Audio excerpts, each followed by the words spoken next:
Hi guys ఎలా ఉన్నారు? ఈ నవంబర్ 14 నుంచి ఇండియా వర్సెస్ సౌత్ ఆఫ్రికా మ్యాచ్‌లు స్టార్ట్ అవుతున్నాయి. 2 టెస్ట్‌లు, 3 వన్‌డేలు, 5 టీ20 మ్యాచ్‌లు ఆడబోతున్నారు.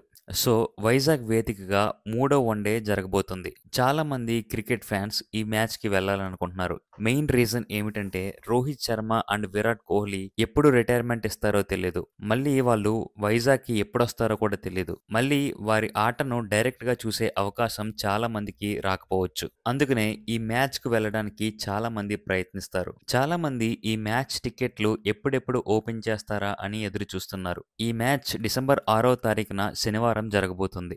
సో, ఈ మ్యాచ్ టికెట్లు కనీసం 2 వారాల ముందు ఓపెన్ చేసే అవకాశం ఉంది. మోస్ట్‌లీ బుక్ మై షోలో ఈ టికెట్స్ అనేవి అవైలబుల్‌గా ఉండొచ్చు. ఈ టికెట్స్ ఎప్పుడు పెడతారు? ఎలా బుక్ చేసుకోవాలి? అనే వివరాలు మీకు కావాలి అనుకుంటే ఈ ఛానల్‌ని మీరు ఫాలో అవ్వండి. ఎప్పటికప్పుడు స్పోర్ట్స్ అప్డేట్స్‌ని ఈ ఛానల్ ద్వారా మీకు అందించడానికి మేము ప్రయత్నిస్తాం. Thank you for watching this video.